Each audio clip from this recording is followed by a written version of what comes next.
Sua memória mente para você o segredo por que você não pode confiar em suas lembranças. Olá, mentes inquietas. Bem-vindos a bordo. Hoje vamos fazer algo especial, uma descida através de 5 níveis de conhecimento, cada um mais profundo e revelador que o anterior. E o tema que nos reúne é uma das ideias mais vertiginosas e pessoais que existem. Que sua memória, essa biblioteca sagrada onde você guarda quem você é na verdade um editor incrivelmente pouco confiável. Talvez você pense que isso é algo que já sabe, que às vezes esquece coisas, mas eu garanto que é muito mais profundo. Entender como este editor interno realmente funciona não só é fascinante, mas também muda as regras de como você se vê e o mundo. Eu prometo uma coisa, ao final desta jornada, desta descida pelos 5 níveis, você jamais voltará a pensar em suas lembranças da mesma maneira. Nível 1, a superfície do conhecido. Todos estamos familiarizados com a faceta mais óbvia de uma memória imperfeita, o esquecimento. Você sabe onde você deixou as chaves, o nome daquela pessoa que acabaram de te apresentar, ou o que você veio buscar na cozinha? Isso acontece porque nosso cérebro não é um disco rígido que armazena tudo com perfeição. É mais como um jardineiro que está constantemente podando os ramos velhos ou inúteis para deixar que os novos e mais importantes cresçam. Outro fenômeno que certamente soa familiar para você é o das falsas memórias. Não estou falando de nada grave, mas daquelas pequenas discussões familiares sobre se algo aconteceu numa terça ou numa quarta, ou quem disse exatamente o que numa conversa. Isso afeta nosso comportamento diário mais do que imaginamos. Modela nossos relacionamentos, nossas discussões e até mesmo nossa própria versão dos fatos. Juraríamos que algo aconteceu de uma maneira quando a outra pessoa se lembra de forma totalmente distinta. Um exemplo incrivelmente popular disso é o chamado efeito Mandela. Este nome é dado a uma falsa memória compartilhada por muitíssimas pessoas. O caso mais famoso é que milhares de pessoas lembram que Nelson Mandela morreu na prisão nos anos 80, quando na verdade ele saiu, tornou-se presidente e faleceu em 2013. E um terceiro fato básico, as lembranças não são estáticas. Não são fotografias guardadas num álbum. Cada vez que você acessa uma lembrança, você não está simplesmente vendo-a, mas sim reconstruindo-a. E nessa reconstrução, pequenos erros podem se infiltrar. Isso não é um defeito de fábrica, tem uma origem evolutiva muito clara. Para nossos antepassados, sobreviver não dependia de lembrar cada detalhe de cada flor que viam no campo. Imagine um de nossos ancestrais. Se fosse atacado por um predador perto de algumas rochas específicas, ele não precisava lembrar a cor exata de cada rocha. Precisava lembrar a essência, perigo, rochas, animal grande. A memória evoluiu para criar resumos úteis para a sobrevivência, não para ser um registro fiel. Tudo isso que comentamos é a ponta do iceberg. É o que a maioria das pessoas intui ou ouviu falar sobre a memória. Mas se isso é o que vemos na superfície, que motores secretos o movem por baixo? Nível 2. Os mecanismos ocultos. Aqui vem a primeira grande revelação. Há um processo em nosso cérebro chamado reconsolidação da memória. E é uma mudança de jogo absoluta. Significa que cada vez que você acessa uma lembrança, ela se torna maleável, frágil, como argila fresca. Durante um breve período de tempo, você pode modificá-la antes que seja salva novamente, antes que se reconsolide. Sua memória não é de apenas leitura, é de leitura e escrita. E saber isso tem uma aplicação dual. Pelo lado da oportunidade, nos dá uma ferramenta poderosíssima. Se entendemos que as lembranças podem ser editadas, podemos trabalhar para mudar a carga emocional que elas carregam. Por exemplo, em terapias para superar traumas, ajuda-se as pessoas a acessarem uma lembrança dolorosa num ambiente seguro. Ao fazer isso, elas podem associar essa lembrança com novas sensações de segurança e controle, reescrevendo a resposta emocional. É literalmente editar o passado para curar o presente. Mas claro, também existe o lado do risco. Este mesmo mecanismo nos torna terrivelmente vulneráveis à sugestão. Se alguém nos faz perguntas capciosas sobre um evento, pode implantar detalhes que nunca ocorreram em nossa memória. A psicóloga Elizabeth Loftus, uma pioneira neste campo, demonstrou isso de forma brilhante. Em seus estudos, ela conseguia que as pessoas lembrassem de terem se perdido num shopping quando crianças, ou que vissem sinais de trânsito que não existiam, simplesmente usando o poder da sugestão ao perguntar. Dá um pouco de medo, não é? Agora vamos falar de uma regra invisível que governa como valorizamos nossas experiências passadas. É conhecida como a regra do pico e do fim. Esta regra diz que não julgamos uma experiência com base na média de como nos sentimos o tempo todo. Não. Nós a julgamos quase exclusivamente por 2 momentos, o ponto mais intenso, ou seja, o pico emocional, e o final. Pense bem, você pode ter tido férias de 2 semanas que foram, em geral, bastante medíocres. Mas se o último dia foi absolutamente espetacular, é muito provável que você se lembre de todas as férias como fantásticas. Sua memória editou o tédio e ficou com o grande final. A outra estrutura interna chave, as lembranças não são apenas dados, elas vêm com uma etiqueta emocional.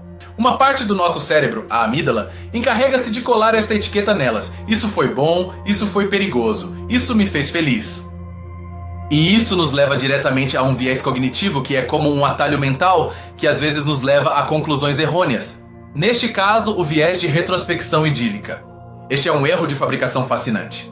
É a tendência de lembrar o passado como muito melhor do que realmente foi. O cérebro, ao lembrar, tende a focar nas etiquetas emocionais positivas e a minimizar as negativas. Por isso todo o tempo passado foi melhor. Uma estratégia incrivelmente eficaz para combater isso é algo tão simples como manter um diário. Escrever o que você sente e o que acontece. No momento, cria um registro externo que não pode ser reescrito pelo seu editor interno. É como ter um controle de qualidade para suas próprias lembranças. Então, da próxima vez que você se sentir nostálgico por uma época passada, faça uma pausa e pergunte a si mesmo: estou lembrando o filme completo com suas partes boas e ruins ou apenas o trailer dos melhores momentos? Há um costume ancestral que moldou nossa memória moderna: a tradição oral. Durante milênios, o conhecimento era transmitido através de histórias, de narrações. Não tínhamos livros, tínhamos relatos. A moral prática para hoje é potentíssima. Se você realmente quer lembrar de algo, seja para uma prova ou para um projeto, não tente memorizar dados soltos. Transforme-os em uma história. Nossa mente não foi projetada para lembrar listas, ela foi projetada para lembrar narrativas. E tudo isso nos leva à dedução-chave para a vida real. Se suas lembranças são editáveis, se estão tingidas de emoção, se organizam como uma história, então sua identidade não é uma verdade fixa. É uma história que você conta a si mesmo. A regra geral aplicável é esta: você não é suas lembranças. Você é o narrador de suas lembranças. Isso significa que na vida real, você tem o poder de escolher em quais lembranças se foca. Você pode escolher quais momentos definem sua história. Você não pode mudar os fatos, mas pode mudar o significado que lhes dá. Você pode ser o herói da sua própria história, não a vítima. Entender isso é libertador. Dá a você a caneta para ser o autor consciente da sua própria vida, em vez de ser um simples leitor de um roteiro escrito por um editor caprichoso. Mas se você pensava que já tínhamos isso claro, prepare-se, porque aqui a história se torna um verdadeiro caos. Nível 3. O caos da realidade. Entramos na primeira grande controvérsia, um campo de batalha na psicologia: as memórias reprimidas. A ideia de que uma pessoa pode sofrer um trauma tão terrível que o cérebro o enterra completamente, às vezes durante décadas, para depois recuperá-lo intacto. Aqui há dois lados muito claros. Por um lado, alguns terapeutas e seus pacientes defendem que é um mecanismo de defesa real e necessário. Por outro, muitos cientistas cognitivos alertam que, frequentemente, essas lembranças recuperadas são na verdade falsas memórias, criadas sem querer através da sugestão durante a terapia. E o que está em jogo é imenso. Para um lado, trata-se de validar o sofrimento das vítimas e ajudá-las a curar. Para o outro, trata-se de proteger pessoas inocentes de serem acusadas de crimes terríveis que nunca cometeram. É um choque frontal entre dois tipos de justiça. Agora vamos desafiar uma crença popular que quase todos nós temos: a ideia de que a memória funciona como uma câmera de vídeo, gravando os eventos de forma objetiva para que depois possamos reproduzi-los. Isso nos leva a desmistificar um mito muito difundido: a memória fotográfica. Embora algumas pessoas tenham memórias extraordinárias, a ideia de um cérebro que grava a realidade com perfeita fidelidade, como uma foto, simplesmente não corresponde ao que sabemos da neurociência.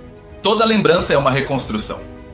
A razão psicológica pela qual adoramos acreditar neste mito é porque ele nos dá uma sensação de certeza. O mundo é caótico e confuso. A ideia de que, pelo menos dentro de nossa cabeça, temos um registro fiel da verdade é incrivelmente reconfortante. E aqui surge um paradoxo brutal. Para podermos nos levantar de manhã e funcionar, precisamos confiar em nossa memória. Mas para sermos verdadeiramente sábios e críticos, precisamos saber que não podemos confiar cegamente nela. Isso se torna um dilema filosófico sem uma solução fácil. Como podemos construir um sentido estável de quem somos sobre alicerces, nossas lembranças, que sabemos que estão em constante mudança como areia movediça? Adotemos agora um ponto de vista crítico em relação a um sistema que depende enormemente da memória: o sistema judicial. Aqui há uma objeção ética que deveríamos nos fazer mais frequentemente. Sabemos que a memória das testemunhas é incrivelmente falível e sugestionável. E, no entanto, o testemunho de uma testemunha ocular continua sendo uma das provas mais poderosas em um julgamento. Quantas condenações injustas foram baseadas na confiança cega em um editor pouco confiável? E se isso não fosse caos suficiente, vamos falar de outra controvérsia que já não é ficção científica, a ética das tecnologias para modificar a memória. 20 anos atrás, isso era material de filmes. Hoje, com técnicas experimentais que permitem enfraquecer ou até fortalecer lembranças específicas em animais de laboratório, o debate é real e urgente entre os cientistas. Deveríamos ter o poder de apagar o trauma? E quem decide quais lembranças são apagadas? Tudo isso se conecta diretamente com a condição humana. Somos, em essência, os únicos animais que se preocupam com seu passado e seu futuro. Somos as histórias que contamos a nós mesmos. E isso nos gera um problema fundamental como espécie. Se nossas memórias individuais e coletivas são narrativas editáveis, existe algo como uma verdade histórica objetiva? Ou só existem versões em competição? Como você vê, a memória não é um arquivo organizado. É um campo de batalha político, emocional e filosófico que é travado dentro de cada uma de nossas mentes. Você sobreviveu ao caos. Agora é hora de ver os detalhes que separam os curiosos dos verdadeiros conhecedores. Nível 4. Conhecimento especializado. Vamos falar de um conceito que raramente é mencionado fora dos laboratórios de neurociência, o engrama de memória. Tecnicamente, um engrama é o conjunto específico de neurônios no cérebro que se ativam juntos para constituir uma lembrança. É a pegada física e biológica que uma experiência deixa em seu cérebro. A melhor analogia para entendê-lo é esta. Imagine que seu cérebro é um céu noturno cheio de estrelas. Uma lembrança não é uma única estrela. Uma lembrança, o engrama, é uma constelação, um padrão específico de estrelas que se iluminam juntas. E temos que falar de uma figura-chave, mas frequentemente esquecida, o biólogo alemão Richard Semon. No início do século XX, muito antes de termos a tecnologia para vê-lo, ele teorizou a existência desses engramas. Sua contribuição foi a de um herói secreto. Ele propôs que cada experiência deixava uma pegada mnêmica, um traço físico. Foi ridicularizado ou ignorado em sua época, mas a ciência moderna demonstrou que, em essência, ele tinha razão. Um verdadeiro visionário. Agora, uma teoria alternativa ao rebelde. A ideia clássica é que uma lembrança é guardada em um lugar. Mas esta teoria propõe que as lembranças não estão armazenadas em um único local, mas sim estão distribuídas por todo o cérebro, como um holograma. Esta perspectiva é fascinante. Sugere que o esquecimento não é uma falha, mas sim uma característica essencial e ativa da aprendizagem. O cérebro precisa esquecer, precisa enfraquecer as conexões neuronais menos importantes para poder formar outras novas e mais relevantes. Esquecer não é perder informação, é ganhar clareza. E aqui vai um detalhe de pesquisa que colide com tudo o que acreditamos saber. Estudos de instituições como o MIT utilizaram uma técnica chamada optogenética, que usa luz para ativar neurônios e conseguiram reativar lembranças que um rato parecia ter esquecido. Isso é profundamente contraintuitivo. Pensamos no esquecimento como se o arquivo tivesse sido apagado para sempre. Esta pesquisa sugere que, às vezes, o arquivo ainda está lá, intacto. O que perdemos é o acesso a ele, o caminho para encontrá-lo. E este detalhe de nicho conecta várias das ideias que já vimos. Conecta com o engrama, que é o padrão de neurônios, e com a reconsolidação. Se a lembrança é um caminho neuronal, cada vez que o percorremos ao lembrá-la, estamos reforçando esse caminho, mas também podemos nos desviar um pouco criando uma nova rota. E aqui chega o momento, ahá! Lembrar não é um ato de recuperação passiva, é um ato de criação ativa. A memória não é um substantivo, é um verbo. Não é algo que você tem, é algo que você faz. Este nível de detalhe nos dá uma visão muito mais autêntica. Nossa memória não é um sistema defeituoso. É um sistema incrivelmente dinâmico e adaptável, projetado não para a perfeita fidelidade, mas para a criação de significado. A partir daqui, entramos em terreno desconhecido. Você se atreve a olhar para a última fronteira? Nível 5, a fronteira final. Vamos falar de uma ideia futurista que está cada vez menos distante, a possibilidade de criar engramas digitais. A capacidade de fazer um backup de nossas lembranças ou até mesmo de transferi-las. Imagine daqui a 100 anos. Poderíamos editar nossas lembranças como quem edita um documento de texto? Eliminar a dor de uma perda? Ou implantar a memória de ter aprendido a tocar piano sem nunca o ter feito? E aqui é onde a ciência colide com seus limites. Podemos saber quais neurônios se ativam, mas não podemos explicar por que essa ativação se sente como a nostalgia do seu primeiro amor. Esse é o chamado problema difícil da consciência. É então que a filosofia deve assumir com perguntas vertiginosas. Se você edita uma lembrança traumática, ainda é a mesma pessoa que sobreviveu àquela experiência? Se sua identidade se baseia em suas lembranças e estas são editáveis, o que é o eu? E a implicação filosófica mais profunda é esta: se nosso passado é maleável através do ato de lembrar, então a realidade não é algo que simplesmente nos acontece. É algo que estamos co-criando ativamente, momento a momento, com nossa memória. Entender isso é chave para o futuro da humanidade. Porque não só os indivíduos têm memórias editadas, as sociedades também. Pense bem, muitos dos grandes conflitos globais se alimentam de memórias coletivas, de relatos históricos sobre agravos passados. Se como espécie entendêssemos que essas memórias são narrativas, não verdades absolutas, poderíamos abrir a porta para a reconciliação e para construir um futuro com um roteiro diferente. E aqui você tem a última ideia, a afirmação mais provocadora de todas. Sua memória não evoluiu principalmente para lembrar o passado. Evoluiu para prever e simular o futuro. Usamos os fragmentos editados do que foi para construir modelos do que poderia ser. Não somos registradores da história, somos navegadores do amanhã e nossas lembranças são o mapa. Um mapa que desenhamos e redesenhamos constantemente. Nossa descida pelos 5 níveis terminou. Tome um segundo, contemple o panorama completo. Veja quão incrivelmente longe chegamos. No início desta jornada, falamos de algo tão simples e familiar como esquecer onde você deixou as chaves. Era a nossa ponta do iceberg, nossa superfície do conhecido.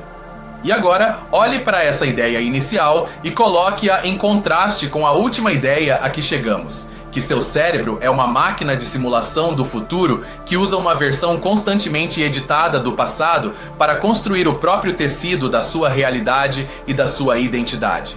Passamos de uma pequena falha técnica a descobrir o motor criativo no centro da experiência humana. Essa foi a transformação do nosso conhecimento hoje. E agora eu pergunto a você, que ideia de toda esta jornada te impactou mais? Qual fez clique na sua cabeça?